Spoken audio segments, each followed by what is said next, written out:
Ngày ông Táo với ngày thần tài thì cái ngày nào đông hơn chú? Ngày thần tài chứ ông Táo đâu có bao nhiêu người đâu. Dạ. Ngày thần tài chú bán thêm mấy ngàn con.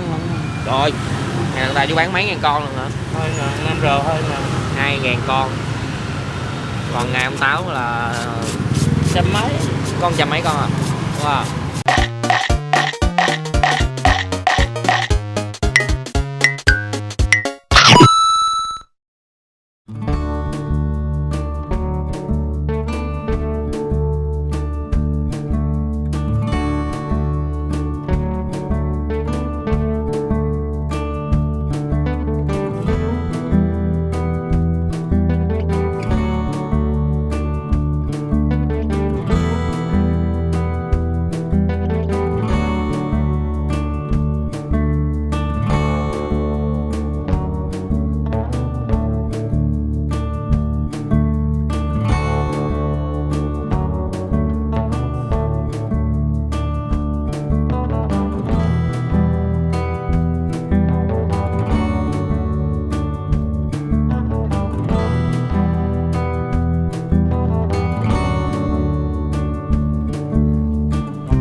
Ổn không? Ổn không?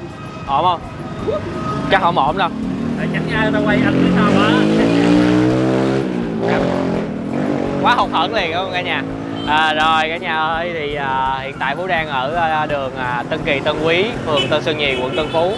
Mà mình không ăn món này đâu nha. Mình ăn món ngày hôm nay là cá lóc nướng mía.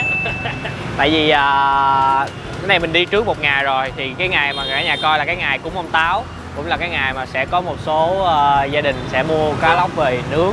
Thì hiện nay Phú cũng muốn chia sẻ. Thì địa chỉ Phú đang đứng là 44 Tân Kỳ Tân Quý, phường ủa sao bên đây để phường Tây Thạnh ta? Ở bên đây là phường Tây Thạnh, quận Tân Phú, bên kia lại để là phường Tân Sơn Nhì, quận Tân Phú. Nói chung là từ Trường Chinh mình quẹo vô thôi, đi chút xíu là tới à. Rồi đây hàng cá này bán từ sáng cho tới tối luôn. Và cái gì đặc là ở đây có rất là nhiều, nhưng mà ở đây là có bán ăn tại chỗ. Thôi bây giờ chúng ta qua tìm hiểu nha. Các nhà đừng quên like, share cũng như đừng nút subscribe, và giờ phát sóng của kênh là 17 giờ hàng ngày.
Rồi đây cả nhà ơi, thì đây là quầy nướng cá lóc nướng mía của chú Trung, có bàn ăn tại chỗ nè.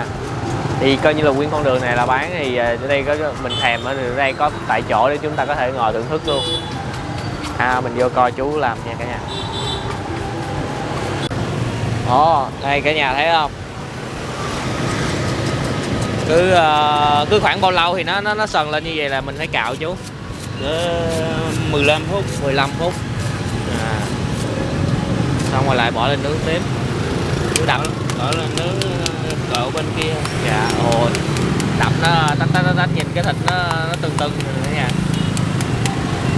Mình rành ở dưới đây để làm chi vậy chú? Đập cho nó văng cái phải ra. Không phải chú đâm vô một cái á?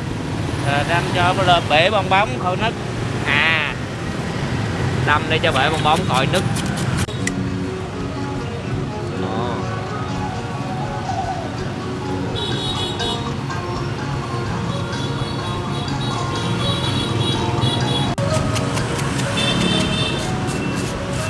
Này giống như là coi như cái bước đầu này giống như là mình làm cho nó cháy cái lớp vảy của nó đúng không chú? Đúng rồi.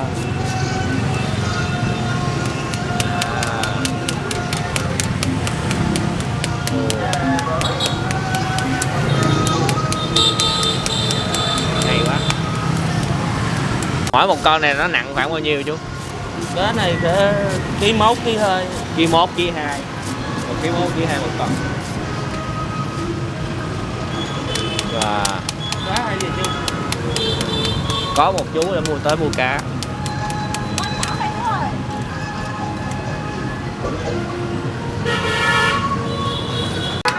Đây, những con này là đã chín rồi nè cả nhà. Đó, chín đều vàng ươm. Đó. Không có xay được, nặng lắm. Đấy. Đó. Tức là không chỉ riêng ngoài cái ngày mà cúng ông Táo là coi như là đường này là ngày nào cũng bán cá luôn đúng không cô chú? Đúng rồi. Đó. Ở đây là bán quanh năm suốt tháng, không có nào không để ngày nào hết. Dạ. Mấy giờ sáng là mình bắt đầu mình bán rồi chú? 7 giờ. 7 giờ là có cá rồi. 7 giờ tới mấy giờ khuya chú? 10 giờ. 10 giờ khuya. Ngày chay là mình cũng không có nghỉ luôn. Không. Dạ. Wow. Năm nghỉ có ngày mùng 1 rồi. Dạ, nghỉ ngày mùng 1 thôi. Dạ, có một chú này đang đợi cho chín cá luôn. Mua. À. Đây, chú lại tiếp tục cạo cái lớp. Hồi nãy là bên kia, giờ là bên đây. Làm từng mặt. Chú đợi vô nhà ghé, ngồi ghé nghỉ chú.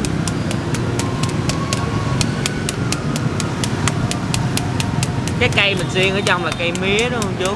Mía đường. Mía đường. Nhưng mà cây mía này là chú có phải thay không hay là mình cứ xài cho tới lúc nào nướng nữa? 2 lần là bỏ. Nướng 2 lần là bỏ. Ồ. Hiện nay là thường là cái cá này tới cái ngày bán mình có thay đổi giá không chú? Tới mùng 10 mới thay đổi. Dạ. Mùng 10 là mùng 10 Tết. Mùng 10 qua Tết. Dạ, cái ngày thần tài đó. Đúng rồi. Cái đó là do cá nó lên thì mình phải bắn lên thôi chứ. Xong cái ngày đó nó xuống lại mình bán trở về. Bình thường cá rẻ thì mình bán phải rẻ. Hiện nay là giá này bao nhiêu chú? 450, 160, 3 lộn. Là tùy cái số ký đó, đúng không chú? Đúng rồi, cá lớn cá nhỏ đó. Cái lớn cái nhỏ. Giá đó là đã bao gồm cái bánh tráng, rau, bún Đầy đủ hết. đủ.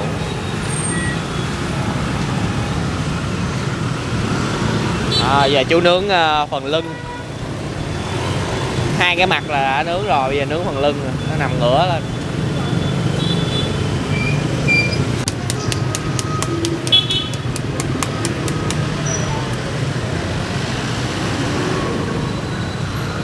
Ngày ông Táo với ngày thần tài thì cái ngày nào đông hơn chú? Ngày thần tài chứ ông Táo đâu có bao nhiêu người đâu. Dạ. Người thần tài chú bán thêm mấy ngàn con. Rồi, ngày thần tài chú bán mấy ngàn con luôn hả? 2 ngàn, năm rồi 2 ngàn. 2.000 con.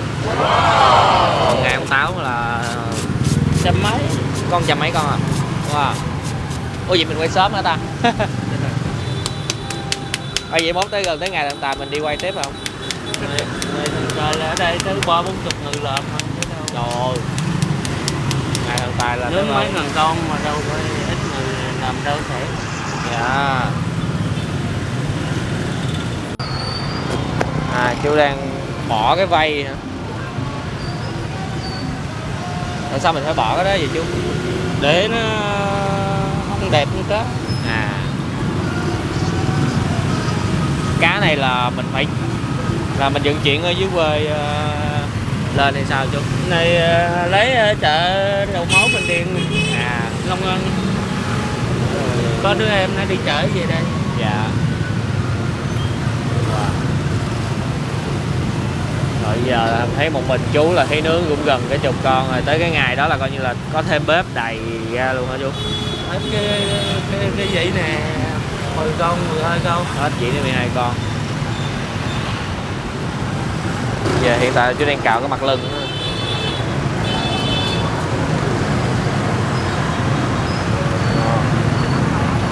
Đó, giờ cạo mặt lưng con kia nè. Cứ mỗi lần chú cạo một mặt như vậy là coi như nó đã chín cái mặt đó rồi đúng không chú? Chưa luôn. Còn hơi dầu. Còn pha dầu nữa hả chú? Dầu cho nó giòn lại nó mới chín. À, vậy là mỗi một con chắc khoảng 40 phút luôn. 40 phút. Mình có làm nhà hàng á, mình có biết là nướng cá thì cái thời gian nó nướng chín rất là lâu đó nha. Con cá mình nướng lâu nhất mà hồi kỳ của nướng là cá bò da. Nói nướng rồi chứ nướng đi chơi rồi, chứ còn người ta để đầu bếp người ta nướng. Wow. Vậy con cũng lấy một con 140 nha chú. Trên đây có con 140 không chú? Đó. Đâu con nào 140, con nào 150. À, lấy 140. Đó, phết dầu này chú, phết dầu. Bây giờ mình xem đi rồi tới mùng 9 mình lại tiếp, hoặc mùng 10 mình quay tiếp. Còn mùng 10 thì sẽ không có thể nào mà ăn được, ngồi được rồi. Mình sẽ mình tính cách.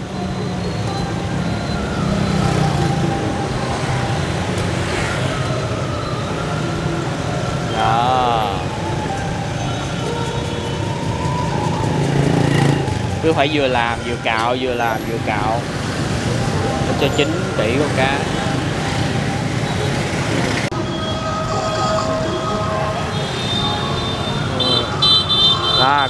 Có một anh chị tới mua cá nè. Dạ em chào anh chị có hay mua ở đây không ạ? Dạ. Bữa nay là cái này chắc là bữa nay là mình mua về ăn thôi không chị? Ngày mai là mình cúng ông Táo là mình có anh chị có mua không? Không là quay cúng là quay ông đó à. Dạ.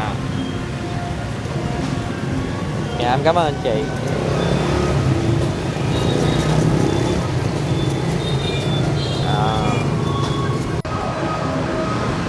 Cả nhà ơi, thì ở đây là đó, không gian ngồi ăn cá lóc sẽ có 7-8 bàn như vậy. Tại vì ngoài bán cá lóc thì có cô bán những cái món đặc sản Quy Nhơn như bún chả cá, bún giò heo. Đây, cá gần chín rồi nè cả nhà ơi. Thì có thể thấy để mà được cái con cá chín đó thì nó sẽ có màu cánh gián. Còn mà làm sao để canh được cá chín thì chắc là để mình hỏi cô cô chú. Wow. Cái này làm sao để mình canh được khi nào mình biết nó gần chín vậy cô? Biết chứ. Mình nướng hoài đâu, mình nướng từ hồi đó tới giờ rồi. Dạ. Năm cái nghề là mình nướng là mình biết. Nhưng mà đối với những người chưa biết thì làm sao để mình biết là nó đã chín rồi? Mình sẽ lấy cái con dao này. Dạ. Hộp vô hả con? Coi á là nó không còn máu là nó sẽ chín rồi. Đó là một cách kiểm tra. Cô nướng là lâu năm rồi, có kinh nghiệm rồi. Dạ. Cô nhìn cá là cô biết chín. Con thấy nó mềm như là cũng gọi là chín luôn. Còn mềm nhưng mà ở trong nó vẫn nhiều khi nó còn có độ ở trong nữa. Chứ không phải là dòm bên ngoài nhưng mà bên trong nó không chín. Dạ. Rồi. Mình đem vô luôn. Đó. Rồi, cá nóng hổi nha. Đấy, nếu mà mua mang về cũng sẽ được gói giấy bạc, còn một cái bo giấy ở ngoài. Khách mua thì mình gói giấy bạc. Dạ. Đem về còn thì mà khách vô ăn ở trong quán đó, mình mới xẻ cá ra. Dạ, đó, giờ cô xẻ cá ra nè. Rồi mình mới lấy xương ra. Là cô lấy xương ra luôn hả cô? Lấy xương ra luôn, khách ăn tại bàn thì mình sẽ làm cho nó để đó giờ con cá mới hấp dẫn.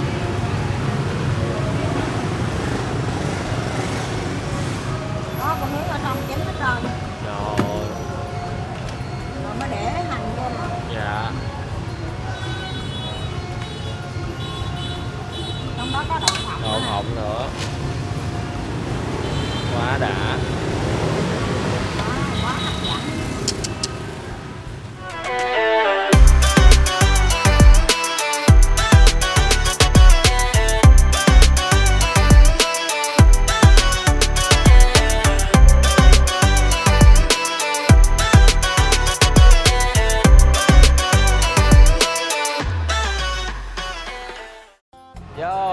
rồi cả nhà ơi, sau 40 phút đợi con cá nướng chín thì mình đã tới giờ chúng ta ăn rồi. Thì đây, con này là 140 và sẽ có bánh tráng, rau, bún, mắm nêm.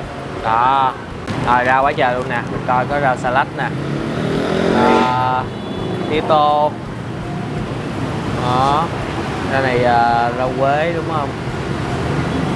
Cái cứ bị lộn rau rồi. Cái rau gì nè, quên rồi. Phú không có rành rau lắm cho cả nhà thông cảm nha. Ok, bây giờ mình sắn bún. Phú có sắn trước rồi để gấp cho nó dễ. Cái đường này xe đông cho nên nó hơi ồn. Không biết là nãy giờ có bị ồn không thì cả nhà thông cảm nha. Để nướng cá hả cô? Wow. Cô miếng này miếng gì cô? Miếng đó mình để ép nước mía đó. Dạ, nhưng mà mía ở đâu? Mía ở vùng nào? Cô có biết không? Cái này cô không biết nó vùng nào nhưng mà người ta vẫn lấy người ta đem bỏ cho cô. À, cây mía nhỏ nhỏ để chọn.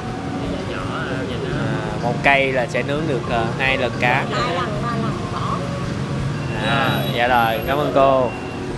Rồi cả nhà chúng ta cùng nhìn cận con cá ha. Ủa cái đầu riêng biệt rồi. Đó, nhìn rất là hấp dẫn. Cá nướng mình cũng lâu lâu mới có. Đây, thịt. Đó, chúng ta sẽ coi cận cảnh. Quá trời mỡ hành luôn. Đây, cái này mắm nêm. Là thứ mà bạn mèo không thích. Bạn không thích thì bạn mua về, bạn lấy mắm chua ngọt mình chấm ăn nha. Đây, Gia Phú và Mèo xin mời cả nhà, cô chú anh chị cùng tất cả các bạn chúng ta thưởng thức cá lóc nướng mía. Rồi thử mắm nêm mà thử. Cái mùi mắm nó không có nhiều quá.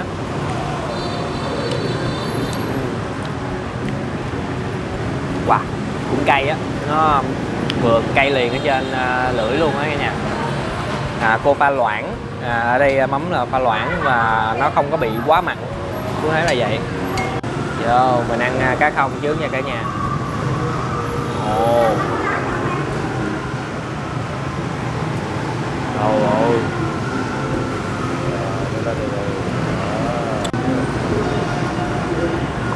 cái này như dưới quê là cầm, không biết phải là xé tay không ăn đâu cả nhà. Mình chưa có cái dịp được thưởng thức mà dạng mà về quê nướng một con cá.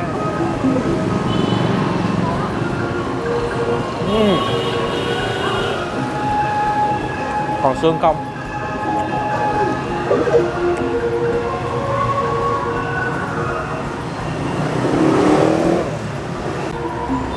Cái nào xương nè.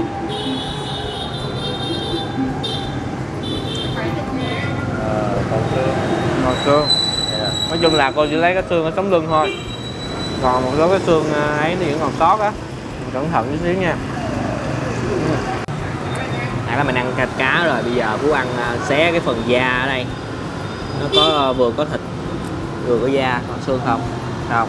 Đây. Bỏ lên miếng này. Đó.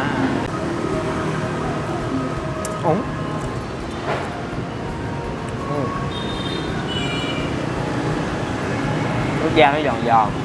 Thịt cá nãy giờ Phú chưa có chấm, nhưng mà cái xớ thịt cá nó dai và nó có một chút xíu ngọt, nó là từ cái cây mía. Vô 2 cái bánh tráng đi nha.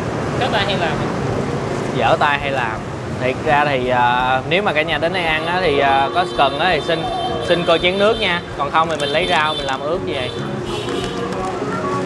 Làm như giống chuyên nghiệp lắm vậy, trong khi làm như gì vậy. Cho bánh tráng nó mềm đi. Nhiều quá. Bên kia làm gì khoái Tây Du Ký sao bật cái nhạc từ nãy đến giờ luôn đó cả nhà. Đó. Rồi lấy miếng bún lên. Sao gấp không lên. Đó. Rồi. Đó, bỏ đậu phộng, mỡ hành lên. Rồi, cái mỡ hành của cô á không có nhiều dầu cả nha. Đây, phát hiện một xương, loại bỏ. Cho một miếng da vô ăn nó giòn giòn. Đấy. Rồi bây giờ cái khâu này là cái khâu khó khăn nhất. phức tạp nhất.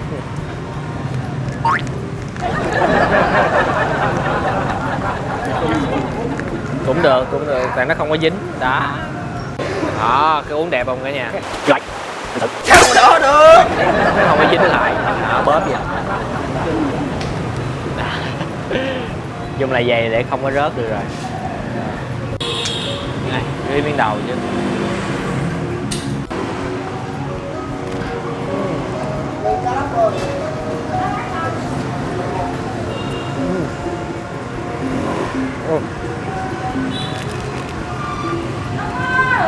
Bánh tráng ở đây cô xài đó nha, nó có cái độ dẻo nha.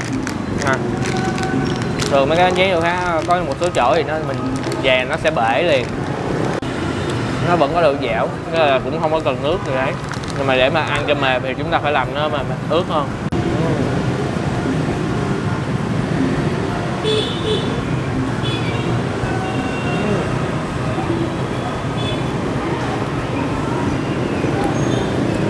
Cái này á mà ăn mắm chua ngọt cũng ngon. Không biết ở đây cô có mắm chua ngọt không? Bỏ cái da vô ăn nó giòn giòn.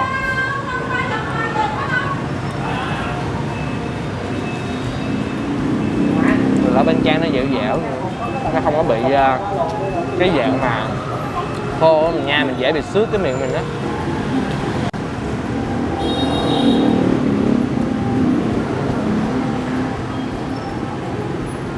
Ăn thêm cuốn nữa. Ở đây có mắm chua ngọt nữa nha cả nhà. Cả nhà không có sợ mắm nêm rồi. Đó, cô lấy một ít sa tế. Không có ớt xay. Như cô không có ớt xay. Rồi mình lại vẽ bên đây. Đó. Cả nhà thấy cái sớ cá đã không? Xé cái miếng da ăn chung với nó mới giòn nữa nha. Nước mắm nha.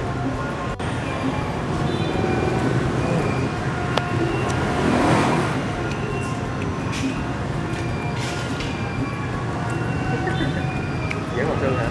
Không, nhỏ nhỏ. Rồi mình cuốn thêm một cuốn nữa nha. Cuốn này lấy cô lấy có một miếng bánh tráng thôi. Đây. Rất là nhiều.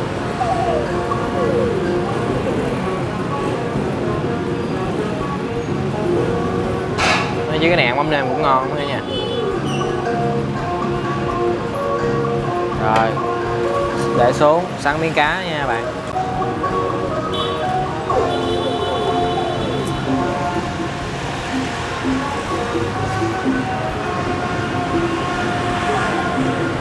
Để miếng da.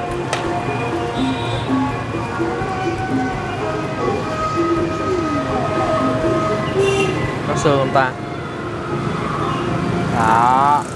Phủ thêm một lớp đậu phộng mỡ hành. Ăn một cái bài bản gì cả. Đấy.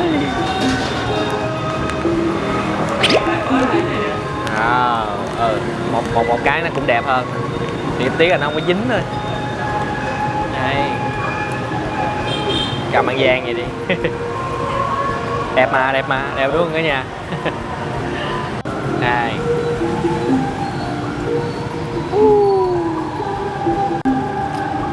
Thì nãy giờ Phú cũng chưa chia sẻ là vì sao mà cái ngày ông Táo thường là người ta lại cúng số ít thôi, chứ cũng không phải là quá số nhiều như cái ngày mà cúng thần tài.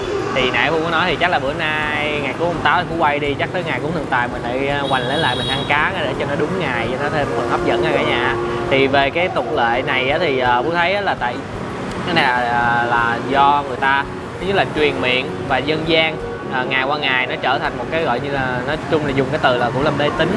Tại vì khi mà cúng cá lóc vậy nè, nó mang lại cái sự may mắn, cái sự ấm no tài lộc đến cho những người cúng món cá lóc này.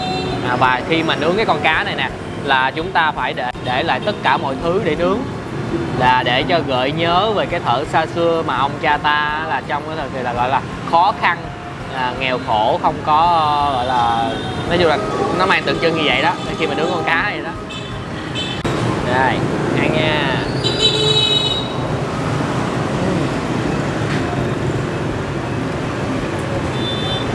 Một bánh tráng dễ ăn hơn, nãy mà để 2 cái nó bị dày lắm, cắn là khó.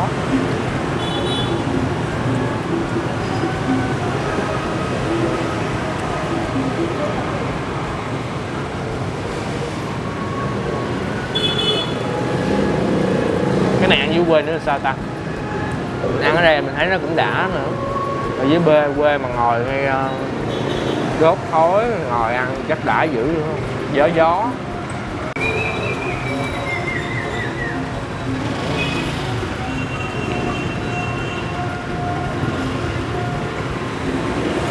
Nãy giờ mình cũng chưa kể là cả nhà hồi đầu có thấy là nướng thì những cái con cá đã được làm rồi, sơ chế rồi, mà khi ăn này nè không có bị cái mùi tanh của cá nha.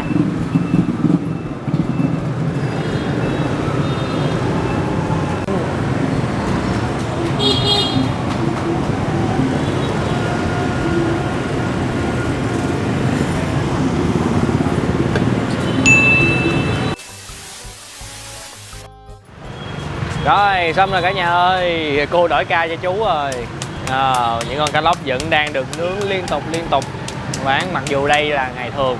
Thì cả nhà nếu mà ai mà thích nóng á thì chúng ta chịu khó ngồi đợi, giống như nãy có một chú ngồi đợi cho 9 con cá luôn là hơn nửa tiếng để lấy được cái con cá mới này. Còn nếu không thì chúng ta sẽ có những cái con cá chú cũng có để phía dưới á. Đó, mình sẽ đã chín rồi đem ra nướng lại làm nóng và phết mỡ hành rồi chúng ta mang về thì nó sẽ nhanh. Rồi giá thì sẽ có là 140, 150, 160 tùy vào cái số ký mà cái con mà chúng ta muốn. Một phần sẽ có rau, bún, bánh tráng, cho mắm nêm, nên nếu ai mà có xin mắm chua ngọt thì mình có xin nha, để mà quên thầy cô thì chắc là theo thói quen chắc chỉ cho cái mắm nêm thôi. Rồi về hương vị thì Phú thấy là cái thịt cá cô nướng ở đây á nó sẽ có ngọt nè, và cái sớ thịt cá nó chắc, nó dai.